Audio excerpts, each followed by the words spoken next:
네, 안녕하세요. 와주스키입니다. 자, 오늘은 네이처셀에 대해서 한번 이야기를 해보도록 하겠습니다. 이걸 통해서 배워야 될 점, 그리고 앞으로 이런 악재가 떴을 때 어떤 식으로 차트가 흘러가는지 거기에 대해서 제가 코멘트를 해드리도록 할게요.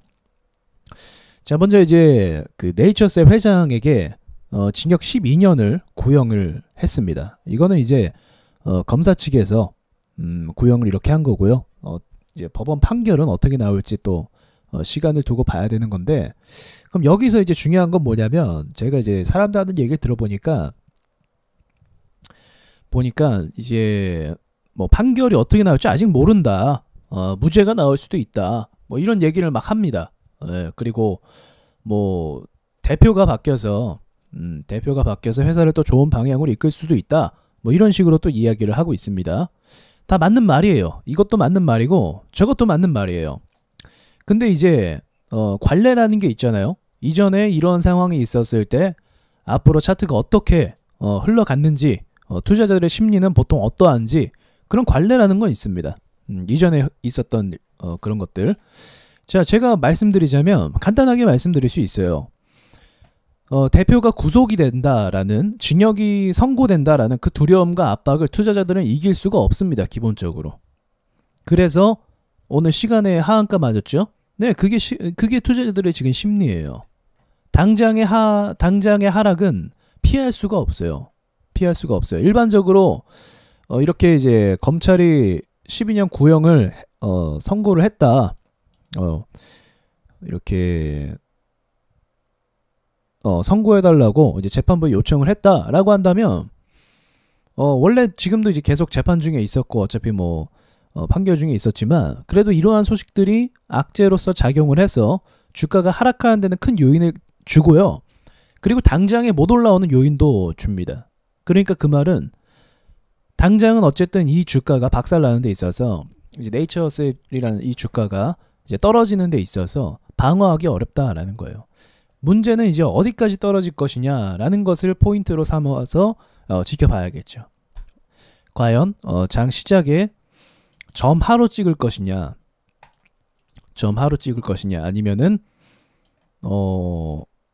그냥 이제 개파락 한 마이너스 10%, 15% 정도 사이에서 돼갖고 가격을 유지할 것이냐, 이게 이제 그 갈림길에 나눠진 거예요. 갈림길에.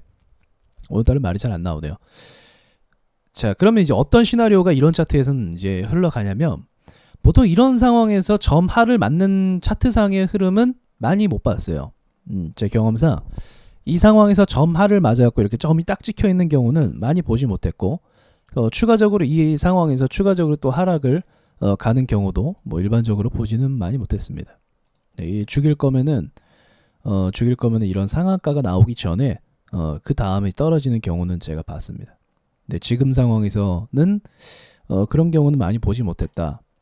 자, 그러나 그게 아니더라도 이제 마이너스로 시작할 것 같은데, 개파락으로 시작할 것 같은데, 그리고 나서 이제 주가가 살짝 오르는 모양을 취할 거예요. 근데 이거에 속아서 매수하면 안 돼요. 속아서 절대 매수하면 안 되고요. 네, 이 상태에서 올라오는데 한계가 분명히 있을 겁니다. 그리고 당분간은 밑으로 좀 흘러가거나 옆으로 갈 가능성이 높습니다. 이게 제가 생각하는 시나리오 중에 하나입니다. 그래서 이제 차트상으로 봤을 때 원래 이 재료만으로 놓고 보면은, 그러니까 이 악재만으로 놓고 보면 점하예요. 점하. 악재만으로 놓고 보면 점하가 맞습니다. 근데 차트가 이제 올라온 힘도 있고 매수가 들어온 힘도 있기 때문에 점하보다는 제 생각에는 이제 어느 정도 떨어져서 방어하지 않을까 라고 생각은 합니다. 어쨌든 손실은 피하기가 어렵다라는 건데, 떨어지게 되면은 떨어지고 나서 그 상황에서 정리하는 편이 저는 옳다라고 보고 있어요. 그 상황에서 이제 개파락을 했으면 시초에 던지는 것이 좀 나은 판단이 될 수도 있다라고 생각을 합니다. 자, 이제 최근에 악재받은 종목을 또 하나 보도록 할게요. 남선 알루미늄이죠.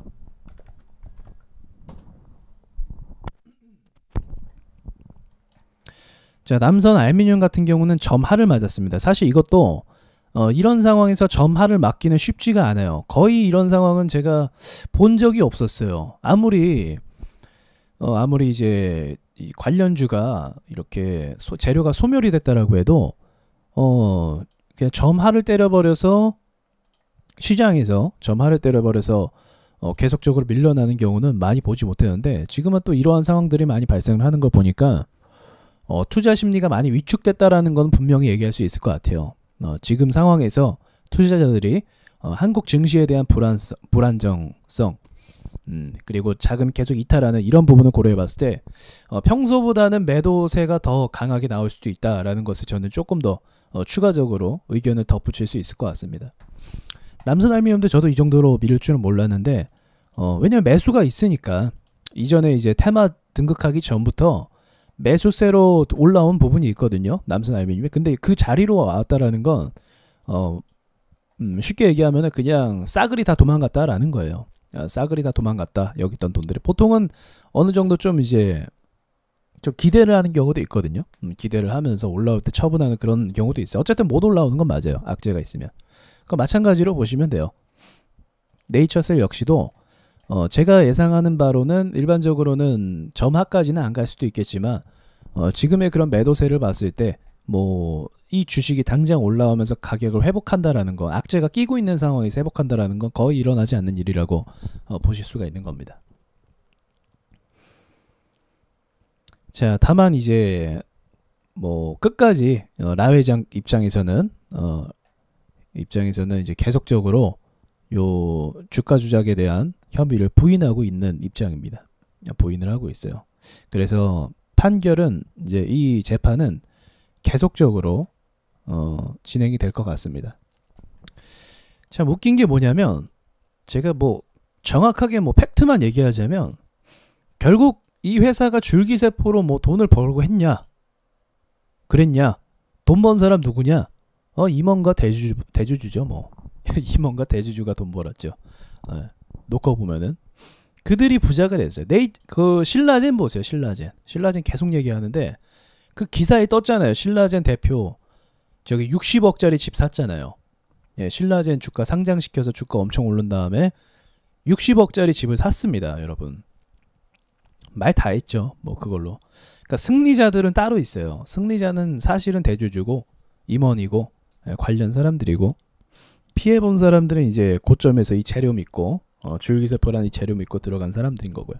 결국은 다 허구와 허상들이었다라고 볼 수가 있는 진짜인지 아닌지는 이제 판결이 나와봐야겠죠. 예, 그러나 돈 번 사람은 결국 대주주다라고는 얘기할 수 있겠죠. 돈 번 사람 대주주다. 대주주가 만약 돈을 안 벌고 그냥 주가가 옆으로 갔으면 할 말이 없죠. 근데 주가가 많이 올랐고 또 혐의를 받았고 혐의가 괜히 발생했겠습니까?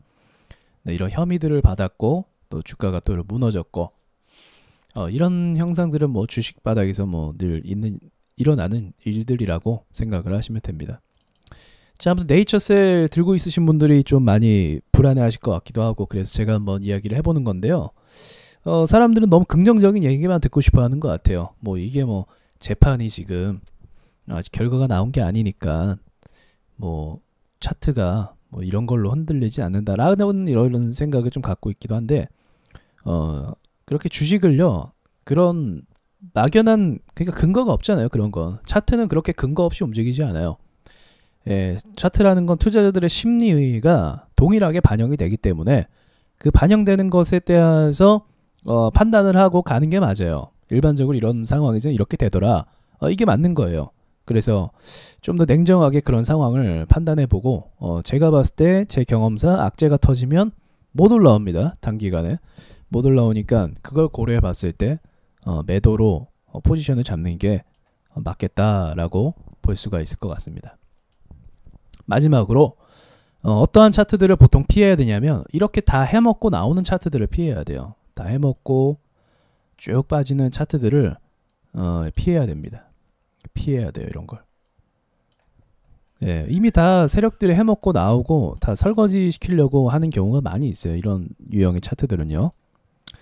그래서 지금은 이제 진실이 무엇인가 싸우고 있지만 그건 우리한테 사실 중요하지 않아요. 그건 중요하지 않아요. 지금 우리한테 중요한 건 내가 들고 있는 주식에 과연 가치가 있냐 없냐 그게 중요한 건데 내가 들고 있는 주식에 있어서 대표가 이러한 혐의를 받고 검사가 구형을 신청했다라는 건 그냥 좋은 게 아니에요. 이거는 그냥 좋은 게 아닙니다.